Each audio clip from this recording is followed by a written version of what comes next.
neutral ISO IEC 1024 accredited certification body committed to helping individuals and organizations stay future-ready in a rapidly evolving world. GSDC is accredited by the Accreditation Board for International Certification Bodies, ABICB. For 10 years, we've certified more than 100,000 professionals across Europe, North America, Asia, and Africa, with our offices in Switzerland, the United States, and Singapore. Our programs are recognized by leading publications and podcasts, including Forbes, Tech Target, People Managing People. We offer 100-plus globally accredited certifications across emerging and in-demand domains like generative AI and emerging technologies, HR and learning and development, project management and agile Scrum, ISO and quality management, information security. Each GSDC certification is designed to empower professionals with confidence and help organizations stay competitive in a fast-changing landscape. Every certification is crafted with insights from 100-plus global advisory board members representing top universities and leading industry experts. Our certified professionals are trusted by 500-plus multinational companies, which help unlock better roles, faster promotions, and delivering cutting-edge expertise. We partner with 100-plus authorized training partners and 50-plus universities, supporting talent across all career levels, from entry-level to executive leadership. As a GSDC member, you gain lifelong access to interactive webinars, hands-on workshops, SME panels, and global summits. Join a vibrant community of 25,000-plus members and be part of our global events. Check our reviews on Trustpilot. We're trusted worldwide for quality, support, and impact. Whether you're aiming higher or building tomorrow's talent, GSDC is your partner in purposeful growth and impactful leadership. Visit our website to explore our offerings.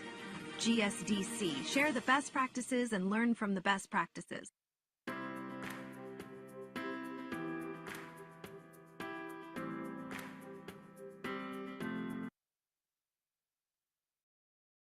Welcome to the Global Skill Development Council, your gateway to digital transformation. We are an independent, vendor-neutral ISO IEC 1024 accredited certification body committed to helping individuals and organizations stay future-ready in a rapidly evolving world. GSDC is accredited by the Accreditation Board for International Certification Bodies, ABICB. For 10 years, we've certified more than 100,000 professionals across Europe, North America, Asia, and Africa, with our offices in Switzerland, the United States, and Singapore. Our programs are recognized by leading publications and podcasts, including Forbes, Tech Target, People Managing People. We offer 100-plus globally accredited certifications across emerging and in-demand domains like generative AI and emerging technologies, HR and learning and development, project management and agile Scrum, ISO and quality management, information security. Each GSDC certification is designed to empower professionals with confidence and help organizations stay competitive in a fast-changing landscape. Every certification is crafted with insights from 100-plus global advisory board members representing top universities and leading industry experts. Our certified professionals are trusted by 500-plus multinational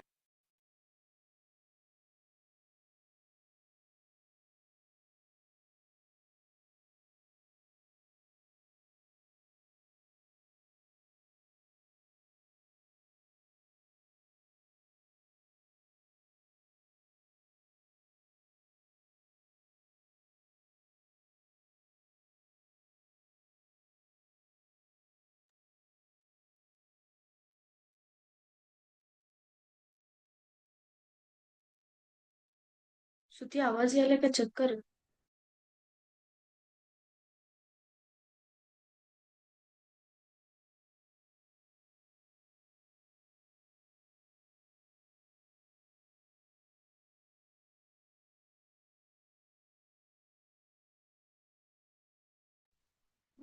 Hello, good evening everyone. I hope I'm audible to you all. Can you please somebody let me know if I'm audible to you all?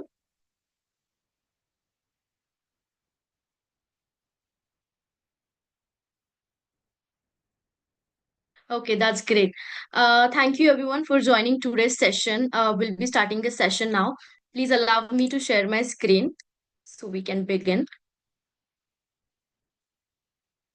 Here we go. I hope my screen is visible to you all. And thank you again for joining today's session. This is today's first session of this webinar series. And I welcome you all to Global Skill Development Council, GSDC Certified Learning, Driving Efficiency and Innovation in Manufacturing with Generative AI, with a theme that is Drive Smart Production and Operational Efficiency with AI Solution. My name is Preetham. I'm going to be a host for this session. If you need any assistance during this session, please reach out to the chat box over the chat box and I'll be taking care of it. And I'm very excited to host this entire webinar series. As you can see, we have this amazing panel of speaker who are expert in the manufacturing field. We have invited them to conduct this webinar, and we are very grateful they have accepted our invitation. And we have scheduled this webinar series from 13th October, that is from today till Friday. So please do join us for all the session with the time slot that is 8:30 a.m. CST, and you can join us for the remaining sessions as well. We'll update the time slot accordingly. This will be happening on the same time slot, that is 8:30 a.m. Central. Also, we'll be having Chirag Agarwal with us. He is a global head of data science at Novelis, and he'll be taking us through the topic that is solving budget overruns with better cost management strategy. So, before he could start with his session, I would love to introduce our hosting organization. GSDC. So we known as Global Skill Development Council. We are vendor agnostic, vendor neutral, and we are globally recognized certification body. We're accredited by NSI and APICB, and we have 100 plus certification portfolio with us. And we have certified more than 250,000 professionals across the world. We have 500 SMEs. They work with us closely to design our deliverables. They are industry experts and they're affiliates from top universities like Harvard, Stanford, MIT. So, yes, we are associated with 1,000 multinational corporates and 500 Fortune companies and 50 plus universities across the globe. And I'm very proud to inform you all that we do have 100 plus authorized training partner across the globe. We have partner in Asia, Africa, Canada, America, and many other countries. So I would love to thank you, those who have joined us through our training partner channel. I would love to share the details in case if you're looking for any training program for yourself, you can reach out to our training partner to have an inquiry about the same. I'll share the link shortly in the chat box. A special thanks to our official media partner, World Press Hub. They cover all our events and press releases. As I mentioned earlier in my previous slide, that we do have 100 plus certification portfolio, which includes certification on emerging technologies, agile, DevOps, quality, compliance, learning and development, digital transformation, and so on. So in case if you're looking for any of the certification in order to upskill yourself, you can definitely reach out to our learning advisor to get more information, details on the certification. Also, I'll share the link and you can check our website, that is www.gsdcouncil.org, to get more information on the certification and to check all the offerings that GSDC has for all of you. So what benefits you will be getting with this certification? You will become GSDC's member for a lifelong, and with that you'll get a certificate upgrade. You will be having free access to all our webinars, workshop, boot camps, all our events, and guess what? You will be getting a free access for exclusive learning program that we have. Along with it, you will be getting implementation resources, speaker invites, and newsletter. So do grab this opportunity and do sign up yourself for the certification program. I'll share the link, all the links in the chat box so you can check it out. So without any further delay, I would love to tell more about our today's speaker, Chirag Agarwal.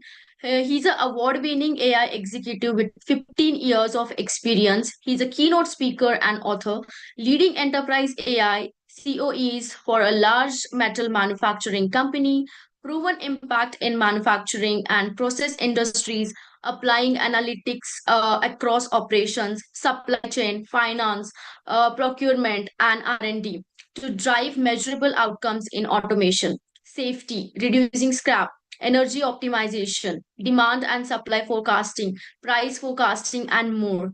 Recognized as a top 100 AI leader for shaping enterprise AI strategy, instituting governance framework, and driving responsible AI ML innovation. Trusted partner to CIO, C-suites, and board of defining and executing digital transformation, modernizing platforms, and enabling federable high-performing teams. We're very delighted to have you, Chirag, for today's first session of this webinar series. Now you can have the handover of the virtual mic. Thank you so much for joining. Thank you so much, Pritam, for having me here. And thank you everyone for listening to me. Let me share my screen and then we'll begin the session for today. So real quick, I'm sharing my screen.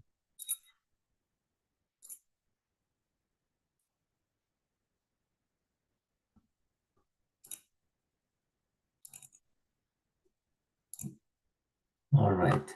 So all of you can see my screen? Chirag, I'm really sorry to interrupt you, but there is a lot of echo in your voice. Can we fix that? Let me see if is it better or is it the same? No, it's the same. Okay. Other option is, do you think if I switch my laptop, would that help? I don't know. I'm just Do you have headphones? Maybe we can try with that once. all right, just give me a second.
I'm trying to join from a new machine. Just give me a minute, Pritam.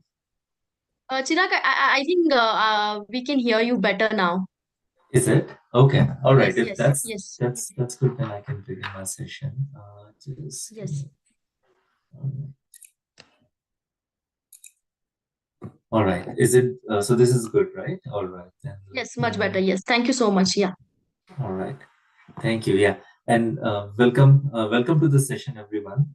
So I'll be covering the different cost management strategies given there is a complex scenario in the manufacturing industry, especially around there are like so many pieces which can go wrong, and it becomes very difficult for a big capital expenditure projects to run on time, right? So I'll be covering a lot of strategies, how to use AI and generative AI to basically help improve the variance in the cost management or the budget overrun, right? With that, I'll just move on to introduction and agenda. So I will be covering about myself a little bit. Preetham has already covered that. Then I'll be covering a bit about the company so that you'll get some context about what kind of work I'm doing and why the budgets are very important. And then I'll cover what are the different reasons why the budgets blow up and they overrun, and then what kind of strategies that we can use to basically reduce the variance, right? And then followed by some of the generative AI strategies. So with that, a quick introduction one more time. I'm a global head at a manufacturing company, and I've been doing a lot of digital transformation and utilizing AI to solve the business problems. And we have been using not just AI, like the recent developments as well. For example, generative AI, agentic AI as well, and we have seen a lot of benefits from using this newer technology, right? So we do a lot of predictive maintenance, for example. Do a lot of computer vision. We have a lot of generative AI solutions, etc. Right? So, and I'm a mechanical engineer, BS in mechanical engineers, and I have done masters in machine learning. In case you want to follow me, I have pasted my LinkedIn handle here, so you can join me here on LinkedIn for more questions, or I just want to connect for long duration. Right. With that, I'll just move on about my company information. Company. This is one of the largest rolled aluminum company, rolling and recycling company, and it is headquartered here in Atlanta, Georgia. It's a subsidiary of Hindalco Industry, which is based in India, and it's part of Aditya Birla Group. And we focus very heavily on the sustainable aluminum products. And what does that mean is basically our focus is to recycle more and more. And we do use a lot of advanced analytics over there to basically make the aluminum more sustainable. And the main four major markets are like automotive, aerospace, building, construction, packaging, etc. Right?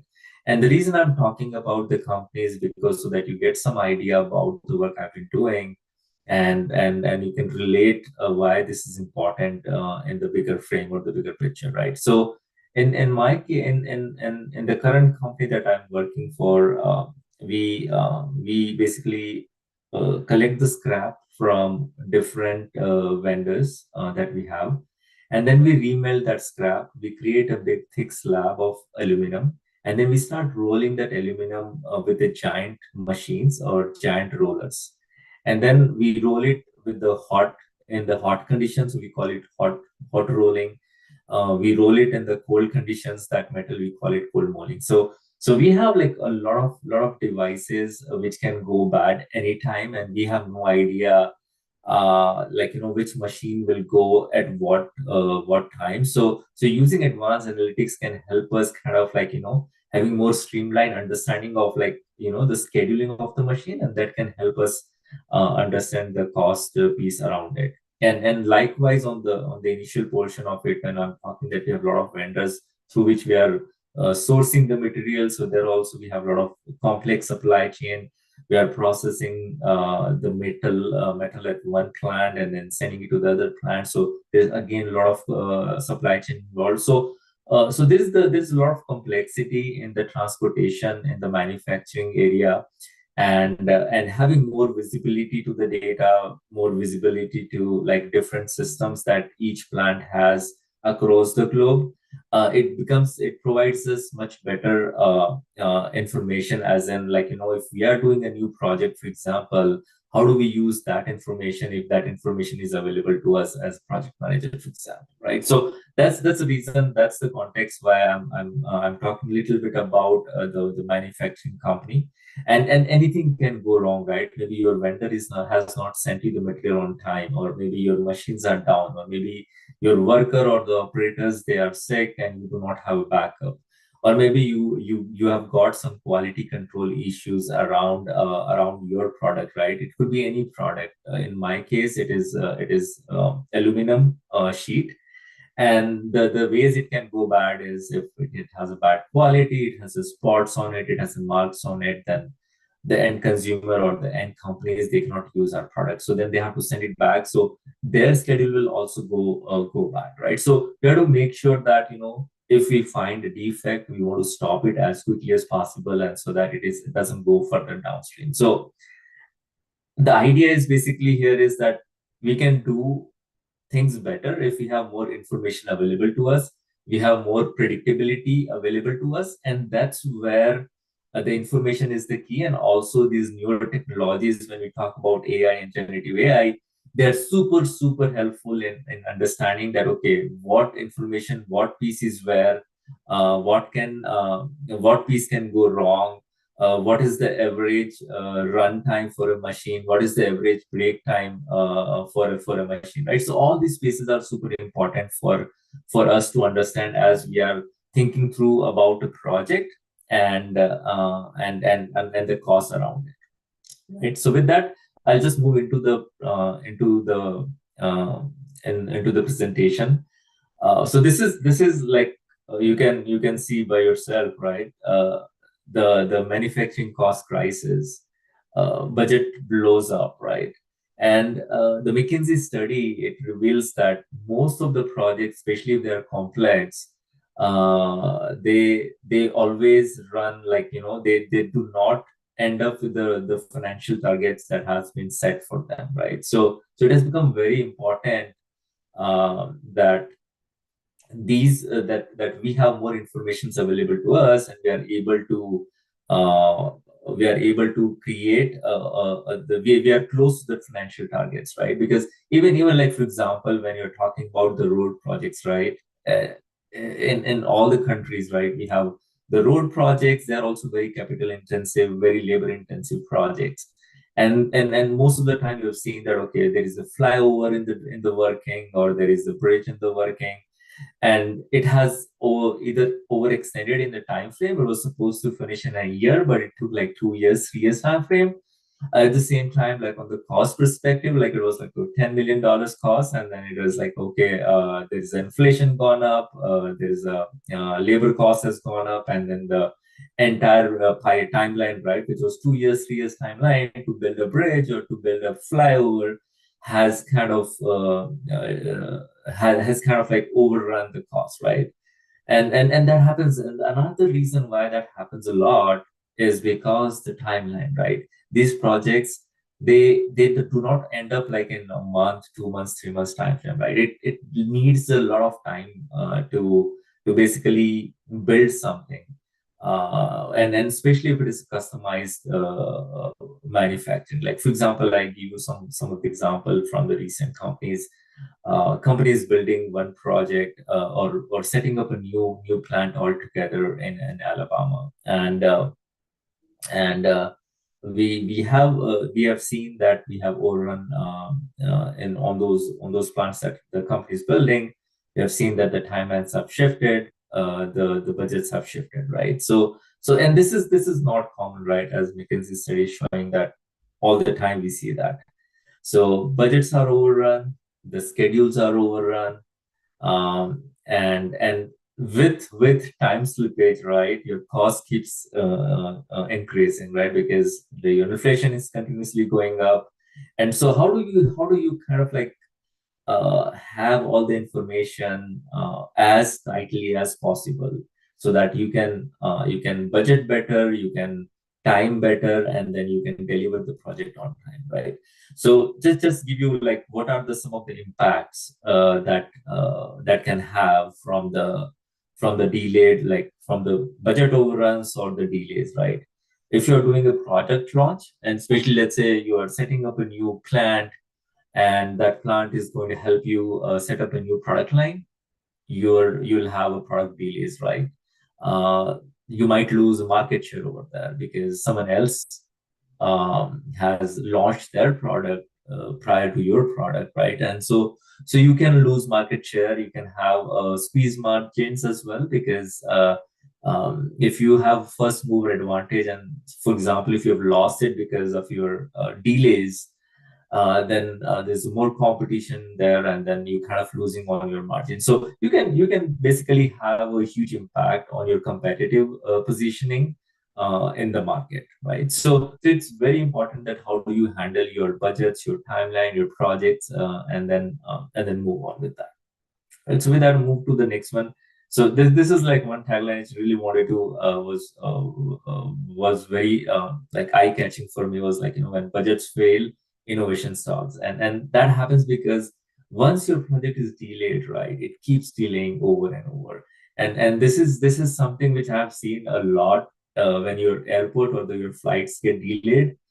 uh, you'll keep hearing that, okay, your flight is delayed by 30 minutes, and they'll say, okay, your flight is now delayed by 50 minutes. Then you're like, okay, an hour and a half. So once something is delayed, right, the chances of it, like, sticking close to the schedule is super super difficult. And then any amount that you spent on the innovation, any amount that you've spent on the product building, everything stalls, right? So it's very very important that we when we are like as a project manager, right, all of us have to be a very good project managers, very good in budgeting, planning, and then we'll see how the newer tools can help us, especially in the manufacturing segment. And with that, we'll move forward.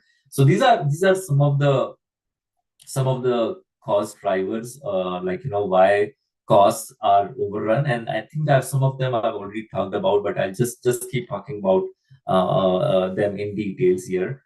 First one is inefficient inventory management, right? So most of the time, like, okay, you need this part from the vendor, and then it reached maybe later than required, and maybe, or sometimes you have just too much stock and it is sitting there, and it's kind of expired, right? So depending on which manufacturing you are, like if you're medical manufacturing or you are on the industrial side, depending on the goods, you can see each kind of situation happening to you, right? And uh, not just that, the inefficient inventory will, like, cause the delays, etc. It can increase the waste, and it can also increase your cost, right? Because anytime you have a larger inventory, you have a higher capital cost sitting there, right? Working capital cost. And you, as a company, there is like, you're always company is always losing out on the working capital if you have a, and especially this is big one for all the consumer goods companies, right? Because they are really heavy on the inventory management, and they try to lean down the inventory management so they can have a capital that can be used somewhere else, because there is an opportunity cost for the capital, right? The second one is unplanned downtime. Now, your schedule for a product launch, your schedule for maybe changing your product can go totally out of schedule if you got some unplanned downtime, right? And that happens, right? Especially if these machines are, let's say, a little bit older, and as you go through different like different kind of environments, or different kind of manufacturing, wherein you see that you have, depending on the age of the machinery, like your motor is gone bad, or maybe your gearbox has gone bad, there was some vibration, someone did not catch that, and then your machines are down for maybe x amount of time, right? So which further causes the production delays and budgets. And I do see there are several hands are raised, and I'll be taking all the questions after the session. All right, so I'll move on to the next one, which is quality defects. So that's another big one. Like, for example, if so a lot of places you have seen that there is a quality testing that happens, manual quality testing.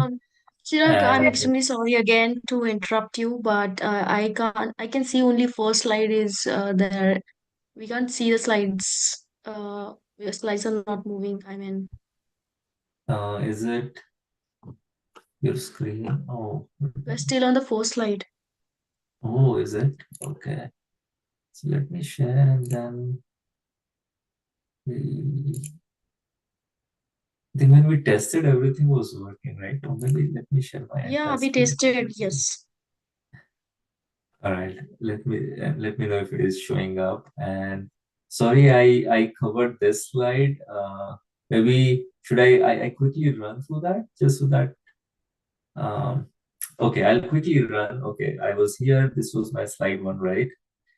And then I went through the introduction agenda, and then I was covering about the McKinsey study and the schedule delays. So McKinsey study shows that there are 79% budget overruns, and then there's like 52% schedule delays in across the manufacturing, right? And then those are some of the real world consequences. Then I was talking about like when budget fails or innovation stalls, and then I was coming on this one, right? So I'm currently on point three, which is quality defects. I covered inefficient inventory management, which was like around like if your inventory is not correct or perfect, then it causes your supply chain like waste or excess costs, or again it can impact your budgets. Just want to confirm again with you, is it moving now, or do you see the hidden drivers of cost? Do you see the screens moving?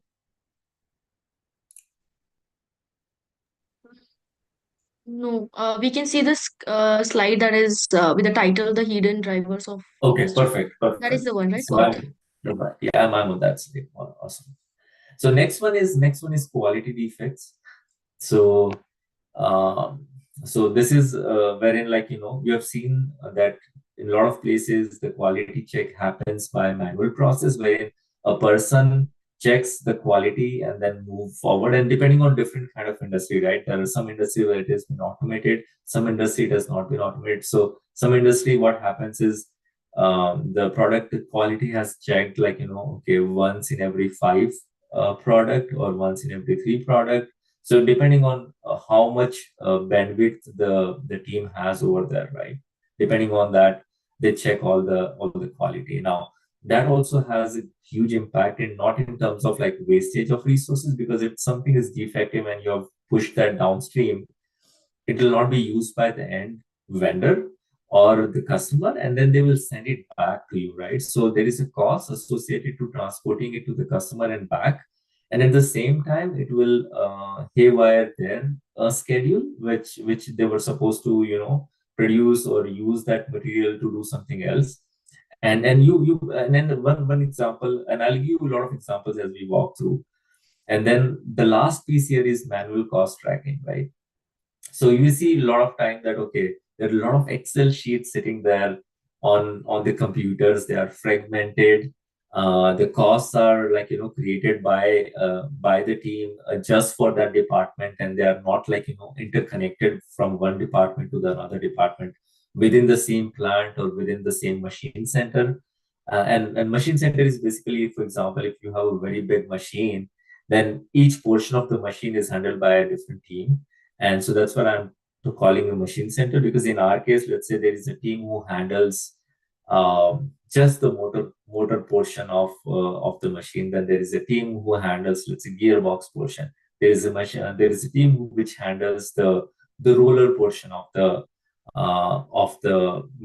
machines, right? And then there is a coolant. There is a spray. So there are just a lot of things which are involved into the machine. And so if the cost tracking is very fragmented, when you are doing overall at very high level, the budgeting for, let's say, a new project, and if all the costs are not visible to you when you're doing as a project manager, it becomes very difficult for you to basically come up with the right cost. And at the same time, if you're missing a processes, let's say somewhere in the entire process, then you have to later on add that to the process, and it'll end up in overrun of your time.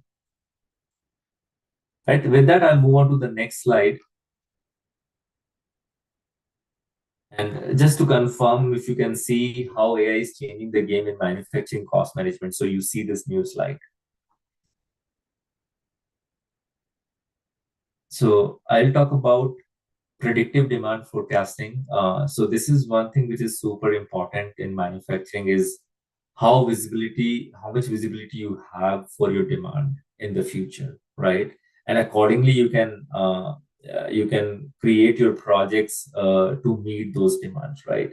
And so the better demand forecasting and the less variance it has, right? So this is where the predictive tools are very, very important. And that's where I've started getting into AI, and then slowly I'll move into generative AI as well, right? So AI can help you do a better demand forecasting with, let's say, plus minus 5% variance. And depending on how long you're looking into the future, it could be 3 months, it could be 6 months, right? So depending on that timeline, you can figure it out that what material is required to meet the demand, and then accordingly you can go to your suppliers who can supply you the material on the right time, right?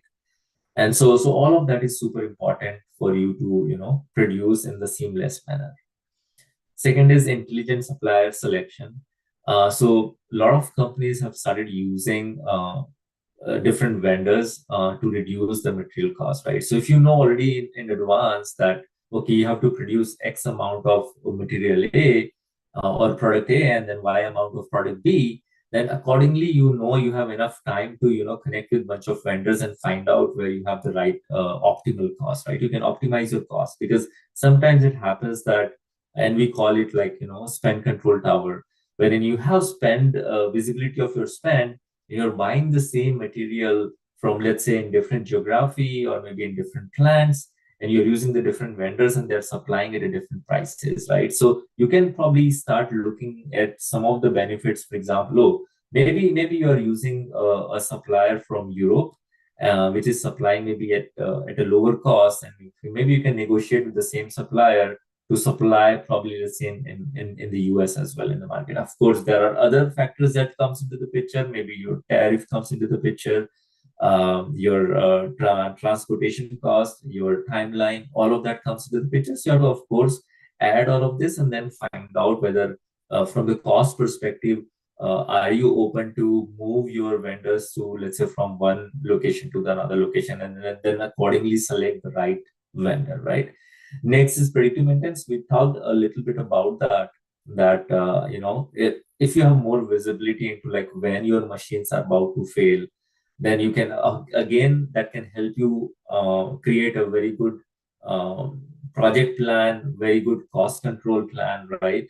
And then accordingly, you can deliver your products at the right time, right? So just for some, like, just to give a little bit more deeper insights about predictive maintenance is, you kind of attaching the sensors on the equipment at the different places. Like, for example, you're attaching the sensors on your motor, on your gearbox, to understand the vibration levels, and then based on the vibration levels you can do different kind of analysis and find out when you're, like, depending on your gear mesh frequency, like when is your bearings about to fail, or when is your gear tooth are about to fail, right? Or maybe there is some issue with the design itself. So you can identify, you can predict some of these events in advance, and then allocate a planned downtime versus unplanned downtime. So predictive maintenance help you to reduce your unplanned downtime to and then move that unplanned downtime into the planned downtime. And what does that help is that anytime that unplanned is reducing, that helps you plan better, and also adjust the cost. Because let's say if your machine has broken, right, you don't just lose on your time, but you also lose on the expense to fix that machine, right? For example, if I'm talking about a motor which is, I don't know, 100 horsepower or 200 horsepower, right? You have to procure the whatever piece has to be replaced. You have to procure that piece and then fix that, right? So all of that is expensive. And then not just that, right? Not just that the time you've lost, the cost that has been incurred in fixing the machine, but there is some cost as well which is incurred in lost production, and then also on like your defective material. Because if the material is passing through the machine and then the machine has broken, right, that piece is now defective, your product is defective, so you cannot use this further, right? So you have to recycle that. And so there's a lot of things that you can do around predictive maintenance that can help you manage your cost, manage your timeline if you have better visibility to that. So you basically kind of install your sensors at different portion of the machine, and then you start reading the data from those sensors and you feed that into the machine learning model, and then your machine learning model starts helping you find out like what your machine learning model can do is it can compare the normal ranges with the abnormal ranges, and start flagging those abnormal ranges to you, to the operators, right, or to the reliability engineers, and then they can take some action on that. Right? And the final one here is accelerated product design. So AI, generative AI, or even I would say simulation. These are the technologies which can help you build a faster prototype and iterate over like bunch of different designs, and so that can make sure that your product is more the design of the product is more sound, and you'll have a fewer problems later on. So these technologies, and this is very very important in the manufacturing industry, and then especially like where people are like trying to find out the new different types of proteins, and then that can help on the targeted healthcare in the future. So especially like proteins, there are like so many different combinations over there, right? There are like 20,000, 50,000 different combinations, and you can always generate a new protein by changing those combinations. So if you can do a rapid prototyping using these technologies, and that's where these are super helpful in the medical world, where they are able to produce the newer proteins, for example, at a much faster rate than it was before, right? And at the same time, you've heard of the, the prototyping, the faster prototyping, which is basically your AI is coming up with a newer design, which is way better than the maybe previous designs, right? So AI is helping you build, and especially generative AI, because generative AI, especially using variance autoencoders, or or just the autoencoders, right? They can help you build like a new designs which can help, which could be more stronger and less weight, right? And that's what you're looking for. Like for example, in the industry like aircraft industry, right? If you can have a we are trying to reduce the weight all the time, right? And so we can have a safer design which can have a similar strength but lesser weight, would like to go with that, right? So then depending on the different industry, all these factors would align with different industries. So I'm talking overall at a manufacturing industry, right? So with that, I'll move on. These are some of the case studies, right? Like a lot of companies at this point that are using AI, and so we're talking about this company here, Kraft Heinz. This is a global food manufacturer, and they use AI to fulfill the orders, right? And they have like, and that helps them like control their cost. And then again, they also have a super complex supply chain because they have a lot of vendors supplying like each portion that goes into the product, right? And so starting from farm all the way to the factory. So that time frame itself is very long for them, and it's just not just one material that they are sourcing. They are sourcing thousands, like hundreds or thousands of different materials. So the better visibility that they have, the better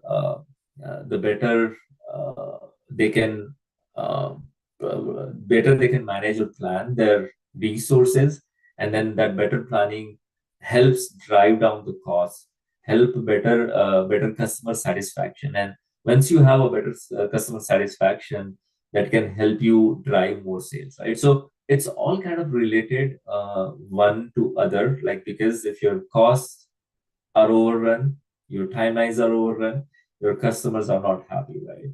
And so if you have uh, a better way to like reduce these variances, your customers are happy, that can help you increase your market share as well.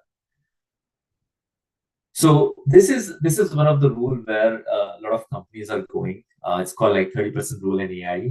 So you want, like, the companies are looking for, like, automating their tasks, and the reason for that is when you automate more and more tasks, the dependency from the human. Of course, humans are required. Like, I'm not saying just replace the human. What I'm saying is augment the human, so humans can just come and oversee, like, what is happening here. Like, what, like, is the machines are taking the right decisions, right? Your AI algorithms are taking the right decisions. So they are sitting there in the background. So humans are sitting in the background. They are overseeing the decisions that the machine or the AI is taking, right? And then providing the feedback, or even in some cases, let's say out of 10 cases, right, maybe 8 cases your AI is taking the right decision, but in the 2 cases your AI is taking the bad decision. So your human is sitting right there, and then they can change those 2 decision points and make sure that you get 100% accuracy. Because this is another very super important, that a lot of times we feel that AI will replace humans, AI will transform everything. It's 100% sure shot, end-to-end kind of automated task. No, it's not, because AI, it's not, it doesn't do any job 100% correct. It does depending on what kind of data set you're looking, what kind of what is the complexity of the problem that we're solving. It has that range at which it will solve the problem, right? Sometimes it will solve at maybe 70% accuracy, 80%, and again, you will have a different matrices, different way to uh, calculate your KPIs or benefits, right? Sometimes you're looking for precision, sometimes you're looking for the recall, depending on what kind of business problem you're solving. So the idea here is that you want, the companies are looking for, any time that they have repetitive data heavy operation jobs, they want to replace that and make it more automated, right? And so when we have more automation in place, what happens is that uh, we have more visibility into the processes. We know that the machines can break, but it will not have, like, unexpected delays, etc., right? If it is doing a job in X amount of time, it doesn't tire, right? It will, like, even if it is working at 12th hour, it will still do the job at in the same X amount of time, right? Versus human, you'll say that, okay, the productivity starts decreasing with the time, right? So there's a lot of things which the machines can do way better. And if we can push more and more work to the machines with the human oversight right over there, sitting there, and monitoring the work that the AI is doing, I think that is the best combination. And with that, you just don't control the cost. You'll have a much better visibility to your processes, your delays, and then accordingly you can take them into your project planning, your schedules, and then also that can help you manage your cost better, right? So just read this line here. This balance drives smarter budgeting and cost management by leveraging the strength of both human intuition and computational power. So in the past, because we did not have this much computational power, a lot of these things were not possible. But given the way we are increasing the computational power with time, like every few months, you will see a better GPUs launched, right, by NVIDIA. So using all this, we now the compute is not a problem, right? You probably everyone is hearing a lot that, okay, this company is opening this data center, that data center over there, right? And then there is a lot of focus on the energy as well. A lot of companies are investing in energy companies to run those data centers, right? So all these are super important, that we, like, as we think through, right? How do we make our cost management better, our productivity better, right? So this is one rule of thumb. Some companies are going even with like 80-20% rule. Some are going with 60. Like, every company is in different phase, but this is like a rough number to show you that, okay, where we are moving forward. This is another just another example here. The companies are able to uh, save a lot of money just because they are using the AI technology, right? In this case, invoice scanning, right? Generally, you get a PDF invoice. A lot of companies, they just store the invoices, and you do not have visibility across all the invoices, just sitting there for years and years, right? So something like using the OCR, optical character recognition technology, or maybe now even you can use generative AI technology to scan through your invoice, capture the right information from there, and then store that into the database, and then use that database as your truth system, and then use that to take the decision, right? So a lot of companies have started doing that, and that has helped them to basically increase their productivity and save the cost for doing any kind of project, right? And then you have much better analytics around you, right? If you have 1 year or 2 years of your invoicing data sitting there right in the database, right?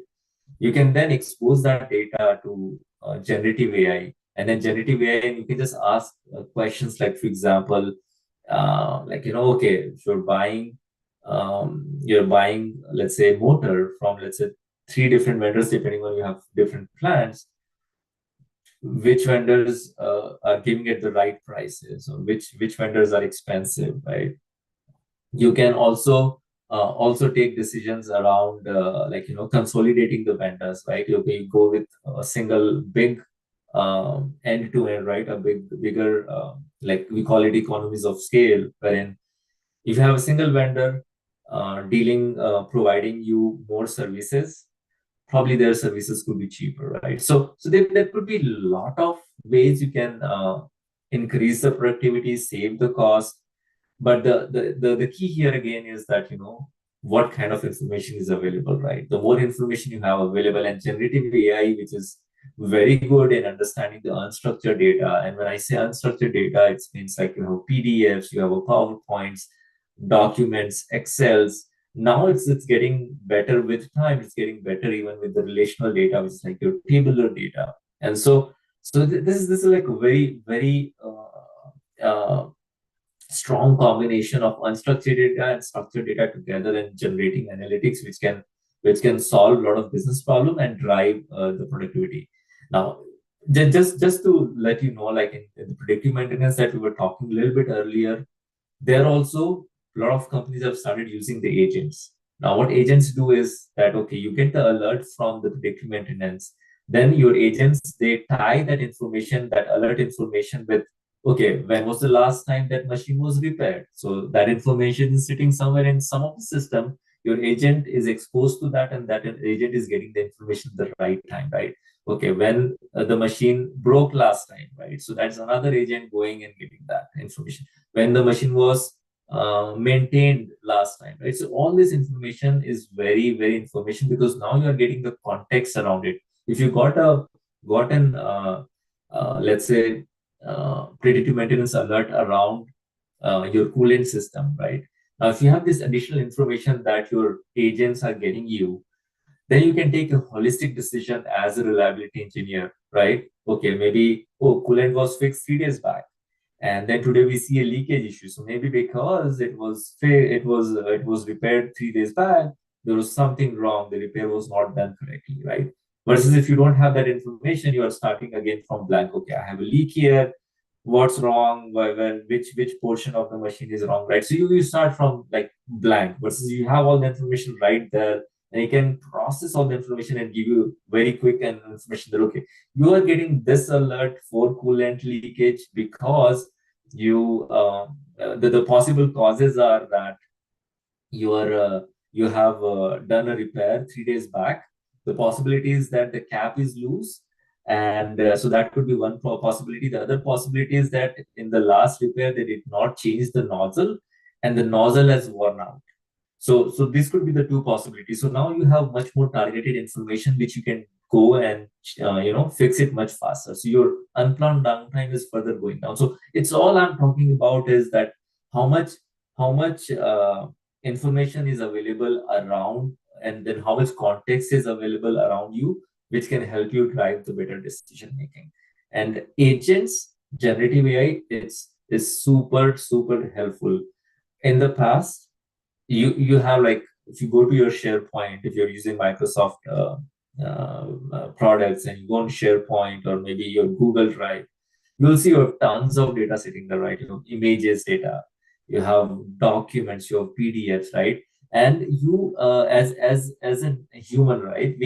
We always go with the recent data. We do not use something like how many times we see our pictures that we have taken, like 5 months back, 10 months back, right? We take hundreds of pictures through our phone, we see it, and then we forget it like after 3 days, 2 days, 5 days, right? And then it's sitting somewhere there. But if you have a system which can always go back, analyze all the images, analyze all the documents sitting there, and then get back to you, it doesn't matter, it's like a year old information, but get back to you that, okay, here's the action that you can take based on the information which you provided me or which someone uploaded in my system a year back, right? So it's all about the information.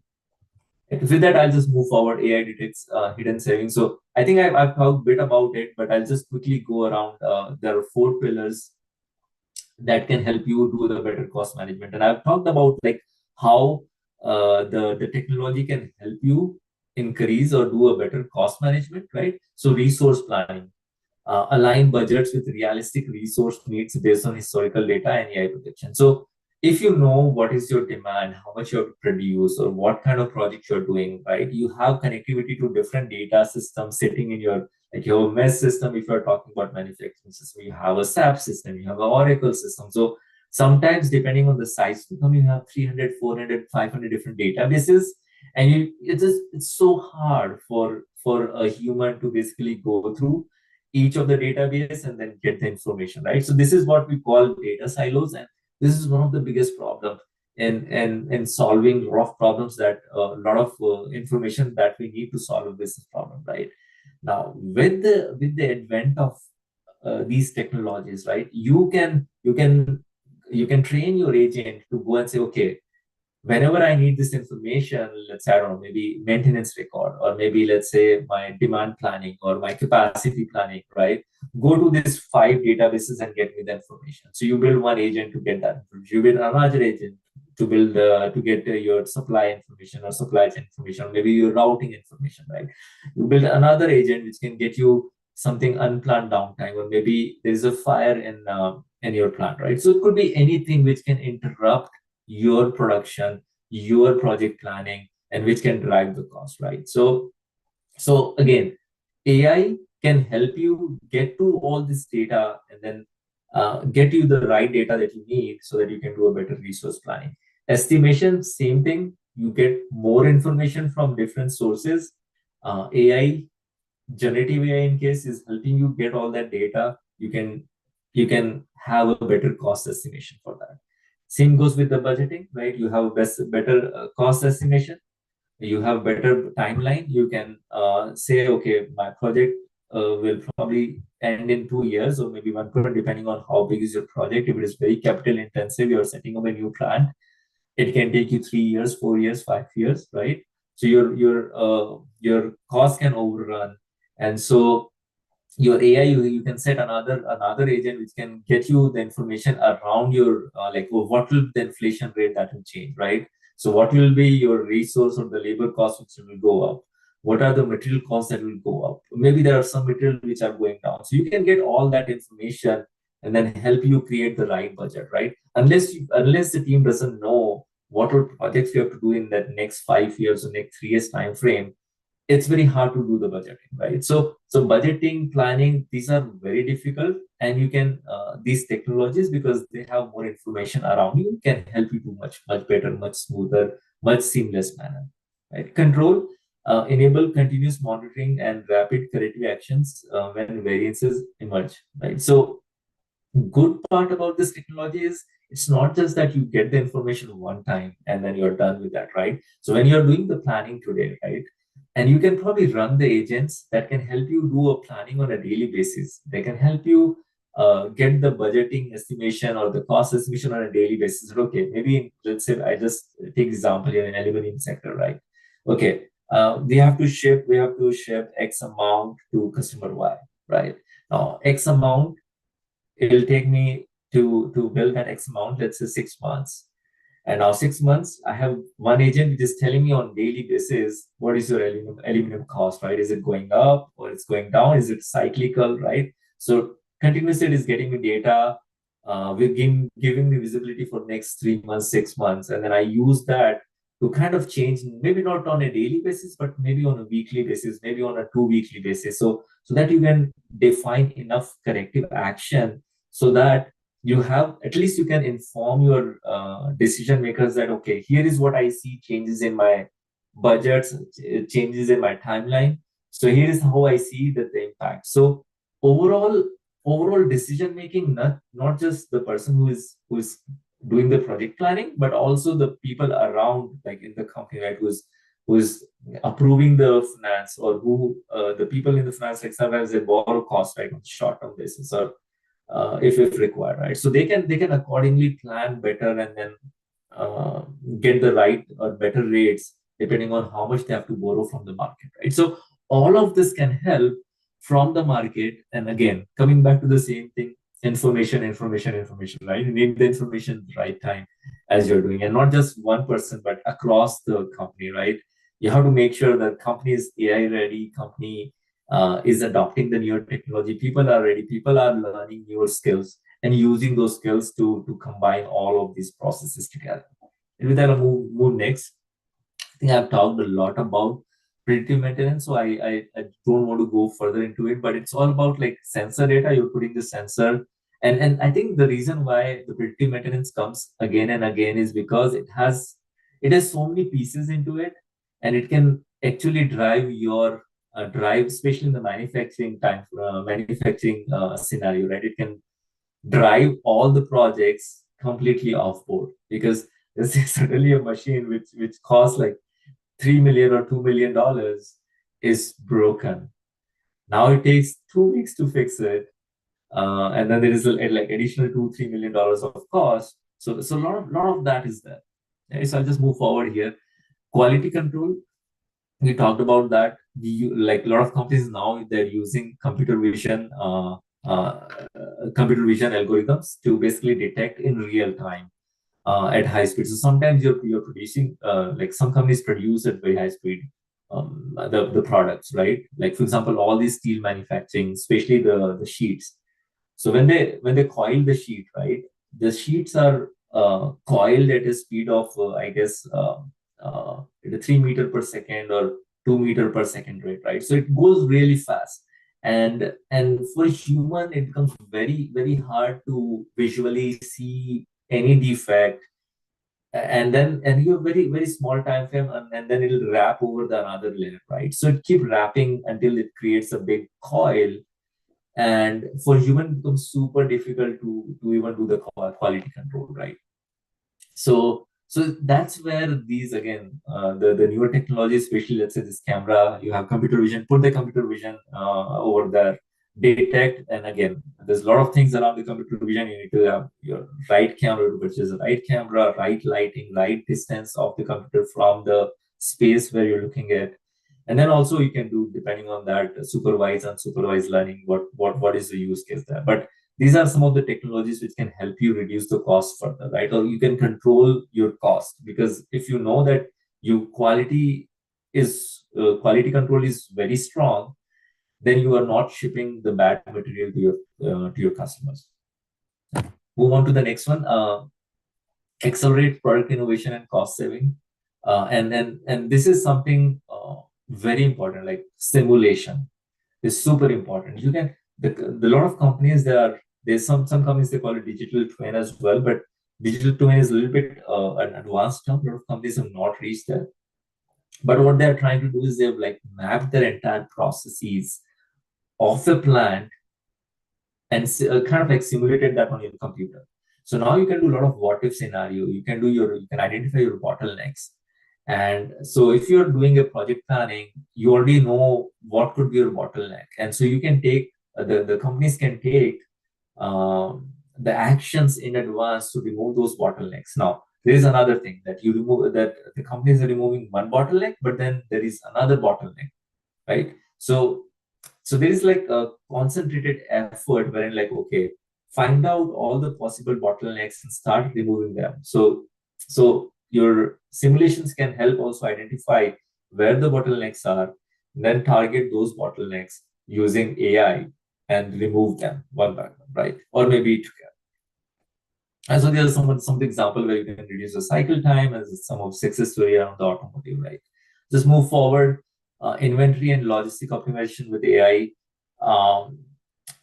So we can do route optimization, and route optimization can make sure that you can cut your fuel, transport expectation, optimal stock level. We talked about that. The more visibility we have on the demand side, we can accordingly do the capacity control for the plants, for the machines, and then accordingly it can have the right set of inventory, right? So we are not holding on to the inventory cost, etc. And then there is a McKinsey report, like it can, with the help of AI, you can reduce your logistic costs, or by doing the route optimization by like 10 to 15%. These are like some of the workforce challenges, because and this is something very big here in the US. We have seen that especially the plants, right? The manufacturing plants, they are sitting in the suburb or the outdoor location, and the new college graduates, they don't want to go. They want to work close to the city, so they don't want to go to the remote location and then get trained. So we find it very hard to kind of uh, have the new resources coming to the remote location and working from there, right? So that's where AI can help. It can automate the task, continuous improvement, partnership, upskilling, and all that, right? And this is something that we've been doing, and the past companies have been doing all of this. Real-time cost visibility. This is like, we talked a little bit about that, especially around the spend control tower. Like, first the company has to understand what are the main costs around it, and then think about how to optimize this cost. So a lot of companies, they don't have even the visibility, as in like what are the main spend. Like, okay, if it's a manufacturing company, maybe your metal spend. So my company, metal company, so my main cost is metal. Then maybe labor cost is the second, right? Labor and the production cost of the process cost is the second, right? So a lot of companies, they know at a high level, okay, what are the top costs, but then they don't have the very clear visibility that, okay, this is plant A, these are the breakup of the cost, this is plant B, these are the breakup of the cost. So again, having AI can help you go or find the cost at a very low level, right? For example, you can find out for product A how much electricity was consumed or how much electricity was used. For building product A, what was the water wastage, what was the carbon emission, what was the price at which the vendor supplied for that product A, and then maybe product B, which is or maybe variation of product A. There could be a different vendor which supplied the material at a higher price, right? So I think all of that is important, and AI can help build all of this dashboard, can build all of these spend control towers, and then uh, help you detect, identify the opportunity to save and optimize the cost. Right. Moving forward, reshaping the processes, like this is again like one of the biopharma case study I was talking about, especially like manufacturing, healthcare industry, right? Like if you have AI enhanced, right? If you have AI helping your workforce, then it can help you basically reduce the cost, because you're reducing the unplanned downtime, you're increasing the quality, like you're improving the quality and all that, right? Move forward. There's another use case wherein, like, predictive maintenance help the company in improving like improving their end-to-end supply chain, and thus help improve reduce the cost. Role of generative AI, I think I just want to mention that before I guess come close to the presentation. It can help you do a budget forecasting. It can help you do different scenario planning, because it can get the data from different places. It can identify what are the risks. it can forecast. So it can do all of that for you. It can do a bunch of simulations, different risk scenarios, different forecasts. You might have heard about Monte Carlo simulations a lot in the finance industry. And now that is something which is available in the AI and can be used by all the like all the sectors, right? So you can, as long as you are trying to forecast something, you're planning something, always go with that multiple scenario that, okay, maybe if you see that, okay, your machine is down for 5%, what would happen? If your machine is down by 2% of the time, what will happen? If your material cost is gone up by 1%, what will be your cost of the project? If it's gone up by 3%, what is the cost, right? So, and same goes with the forecast as well. Let's say next year, my forecast, I don't know, could be just say I have to ship 100 products. And the actual is, let's say, 90. So I have a variation of 10, which is good. But let's say my forecast is 100, but my actual is 50. That's a huge difference. And if we have those kind of risks, then identify quickly. And maybe, I guess, this is where generative AI agents can help, because they can continuously help you evolve over a period of time. If there is a huge variation, it can start reducing that variation because it is doing same thing over and over again for you. And to move forward, this is the last slide, from chaos to control, and then you can reduce your chaos with more information around you with the help of AI and generative AI. So with that, I'll just finish up with that quote: "The future of manufacturing cost management is here. Are you ready to embrace it?"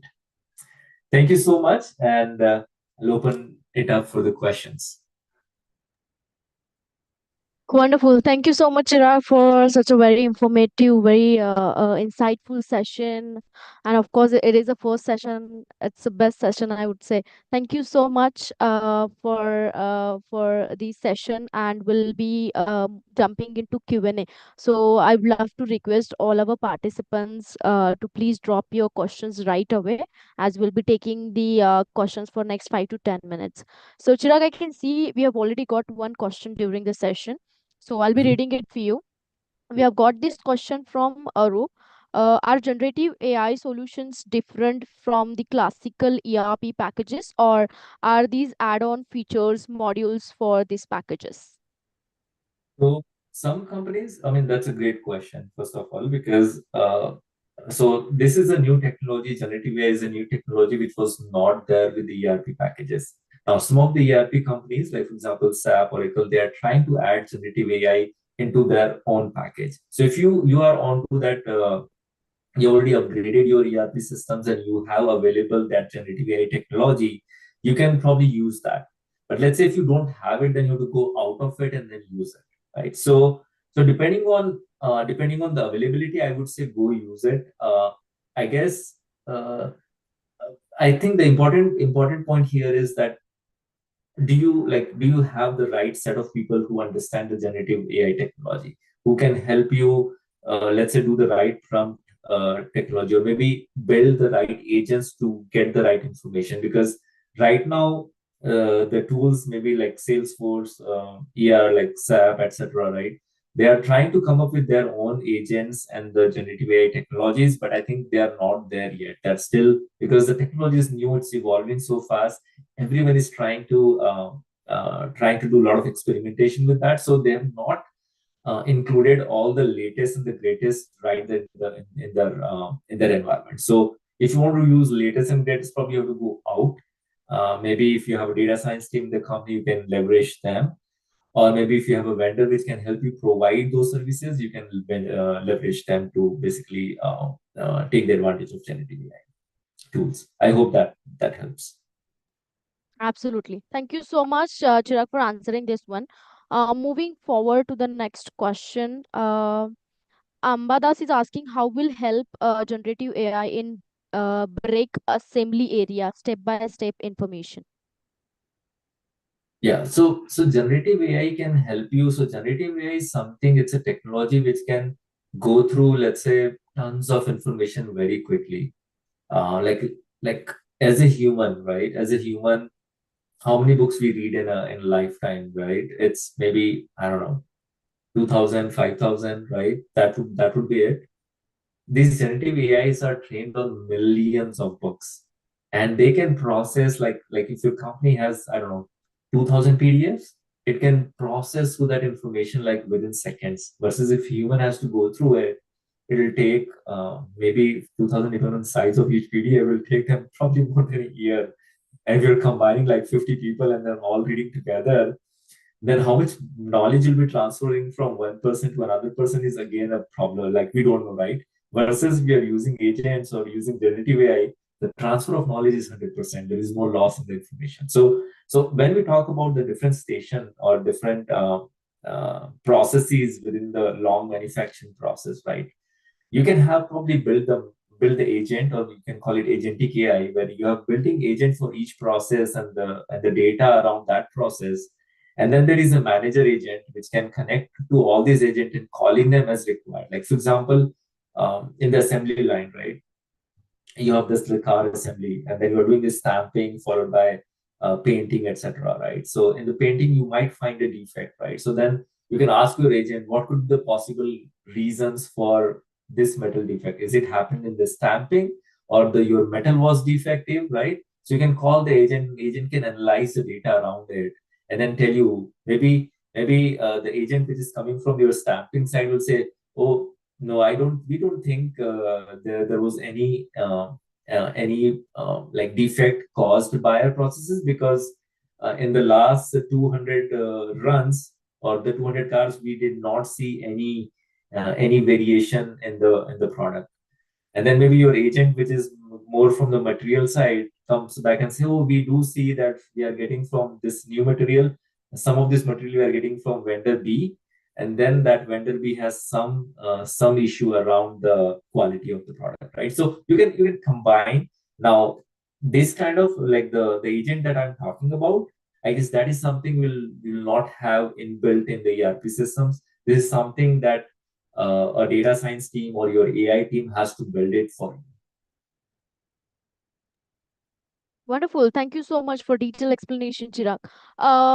We'll be taking last two questions as we have already done with the scheduled time. And I'm so sorry in case if I miss any question.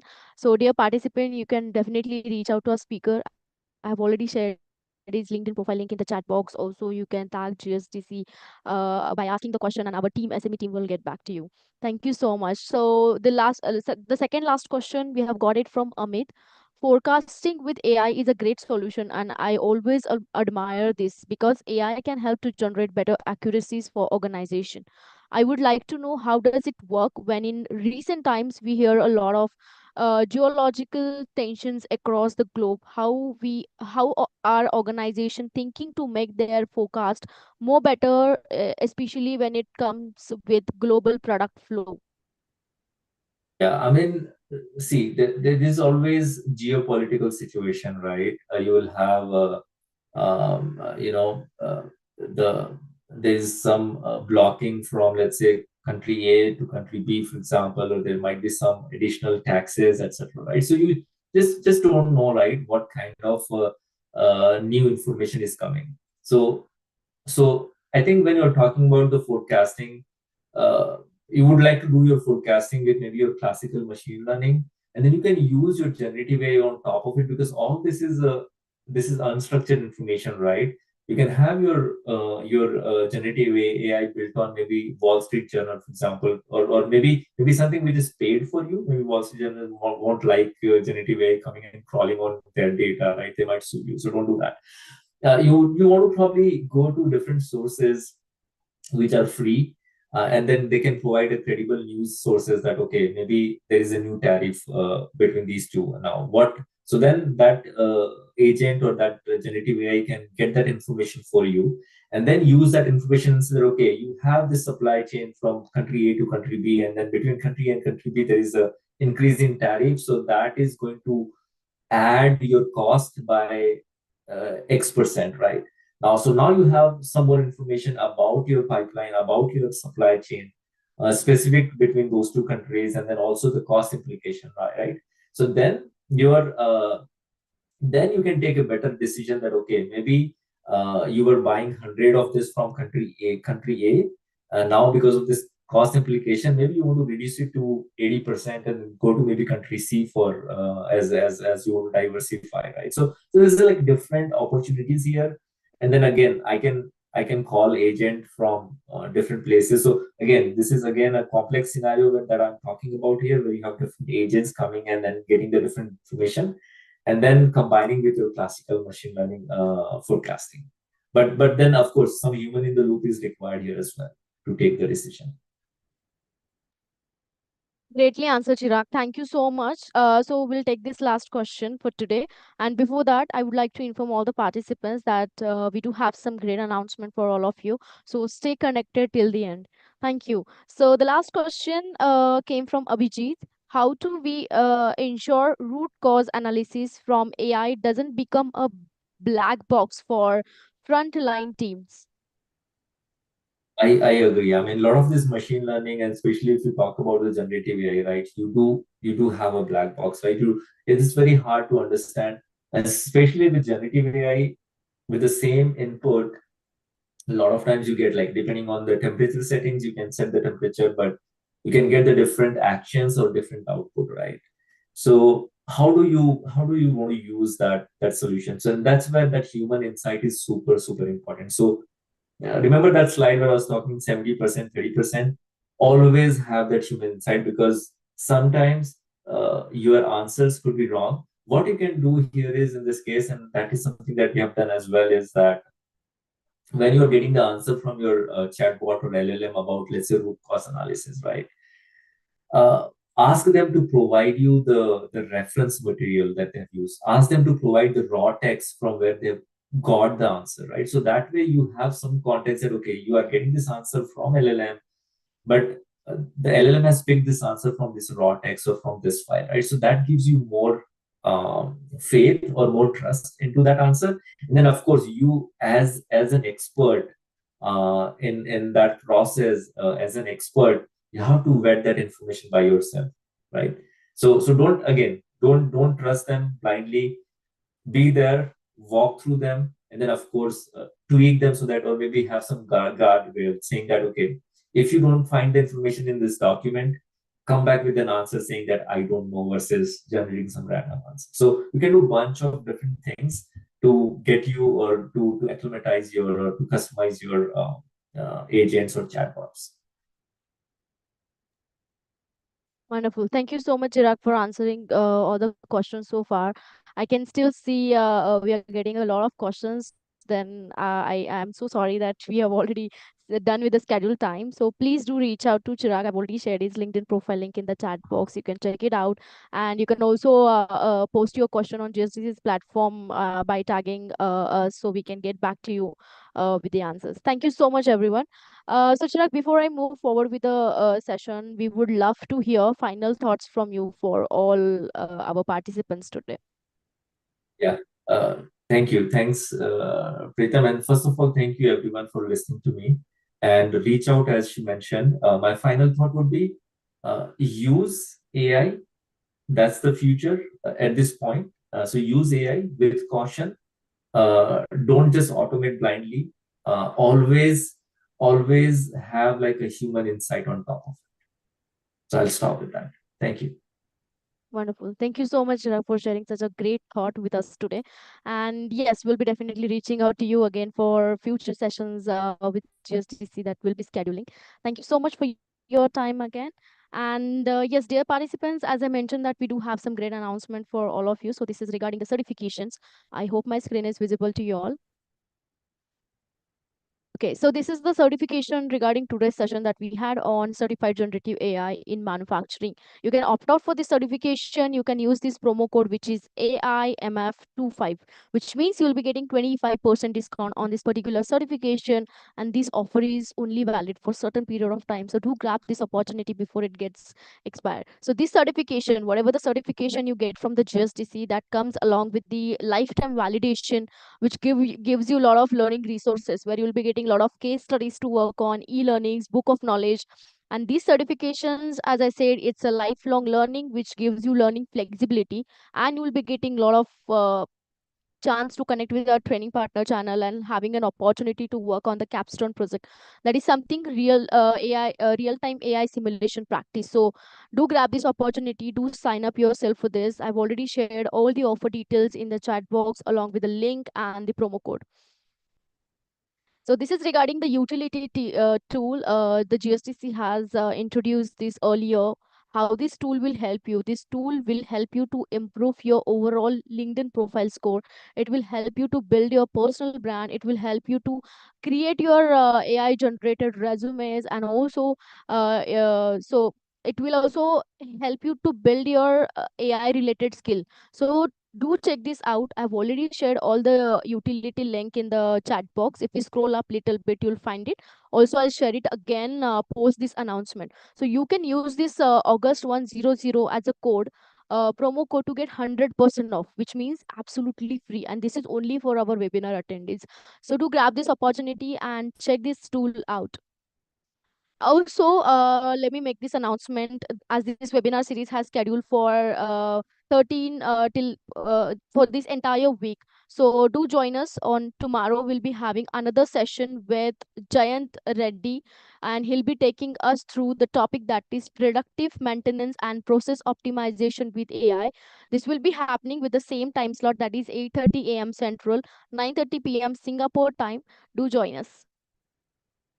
Also, we are running this AI tool challenge, and this has been scheduled since 18th August with a different time slot. We'll be sharing all the time slot with you shortly. So we have already done with 33 sessions earlier, and we had an amazing panel of speaker AI expert aligned for this. They have given us a demo sessions on AI tool. So please do join us for this session as well. And this is regarding the referral rewards. We do have these three winners who have referred maximum people to our session, and they have topped at our leaderboard. However, we'll be announcing all the winners at the end of this webinar series, so you still have a time to refer maximum people and be a winner. Also, in case if you want to be speaker for our upcoming event as a featured global speaker, you can definitely reach out to us, as we'll be having platforms, global platforms like Learning Capsule, webinars, and the podcast. Also connect with us over the LinkedIn. You can scan this QR, connect with us LinkedIn to check updates related to event and all. Also, you can connect with us over the WhatsApp group to get daily update on the event, webinar, boot camps that we do often conduct. And please check our website, which is www.gsdcouncil.org, to get more information regarding the certification that I've mentioned earlier. Also, you can check all the offerings that GSDC has for all of you. And please do share your valuable feedback on the Trust Pilot. I have already shared the link in the chat box. You can just share your feedbacks over there. And thank you everyone for joining today's first session of this webinar series. I hope to see you all for the upcoming and the remaining sessions of this series. So until then, keep learning and take care. Thank you very much, Chirag, for joining us today. Thank you everyone. Bye-bye. Take care.